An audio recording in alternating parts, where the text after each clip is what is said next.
আমি জামায়াত ইসলামে যোগ দিলাম অগস্টের 27 তারিখ। কেউ যদি মুসলমান থেকে হিন্দু হয়ে যায় তাহলে অতটা আফসোস করবে না যদি কওমি থেকে জামায়াতে আসে, এতটা আফসোস লেখালেখি শুরু হয়ে যায়। জামায়াত ইসলাম এটার মধ্যে কি বড় কোনো আলেম আছে নাকি? কিন্তু আমি একটা জিনিস অনুভব করছি যে আসলে আমাদের কওমি অঙ্গনে, আমি কিন্তু আত্মসমালোচনা করছি সে কারণে বড়, কওমি অঙ্গনে আমাদের মধ্যে এমন একটা ধারণা বিদ্যমান, এমন একটা ধারণা গজায় গেছে যেটা ফান্ডামেন্টালি একদম টপ টু বটম, আপনার বেস থেকে শুরু করে আপার লেভেল পর্যন্ত, মানে আলিয়া মাদ্রাসা এটা কি লেখাপড়া হয় নাকি?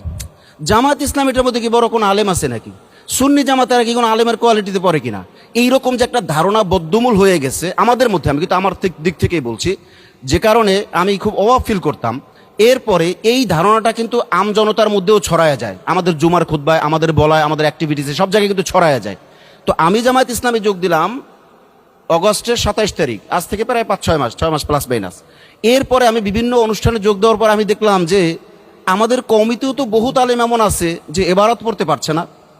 আবার এখানেও তো বহু আলেম এমন আছে যারা আমাদের কওমিদের চেয়ে অনেক বড় আলেম, হয়তো সংখ্যায় প্লাস মাইনাস একটু কম হইতেই পারে, যেহেতু কওমির মধ্যে শিক্ষা ব্যবস্থা বেশি এবং আবাসিক ব্যবস্থাপনাটা বেশি এবং রুলিং আপনার রুলসটা খুব মজবুত, এই হইতেই পারে। কিন্তু আমরা দূরে সরে গেলাম কেন? এই জন্য আমার কাছে মনে হয় যে আসলে আমাদের যে দূরত্বটা, এটা আমাদের অঙ্গন থেকে যদি দূর করা যায়, অর্থাৎ আমি বলবো ওয়াতাসিমু বিহাবিলিল্লাহি জামিআ, এটা তো আর আলিয়ার জন্য নাজিল হয় নাই, কওমের জন্য নাজিল হয় নাই, আলাদা আলাদা নাজিল হয় নাই, সবার জন্য যেহেতু নাজিল হয়েছে, আর মেসদাক তো আলেম আগে, তো সেই হিসেবে আমরা সবাই মিলে এটাকে যদি দূরত্ব কমানো যায় তাহলে আমার মনে হয় আওয়ামদের মধ্যেও দূরত্ব কমবে। না হয় এমন একটা অবস্থা হয়েছে, কেউ যদি হিন্দু থেকে, আল্লাহ মাফ করে, কেউ যদি মুসলমান থেকে হিন্দু হয়ে যায় তাহলে অতটা আফসোস করবে না যদি কওমি থেকে জামায়াতে আসে, এতটা আফসোস লেখালেখি শুরু হয়ে যায়। বাস্তব প্রমাণ হলো, আপনি দেখেছেন মুফতি মাসুদ, আব্দুল্লাহ মাসুদ ফান্ডামেন্টিক হয়ে গেছে, তাকে নিয়ে অত আলোচনা হয় নাই। যে নোমানি ভাই জামাতে আছে তা নিয়ে যা আলোচনা, তারপর আমি যা আছি তা নিয়ে আলোচনা, আর মুফতি ওসামা ভাই এসে বর্তমান মোটামুটি মানে সাইক্লোন শুরু হয়ে গেছে।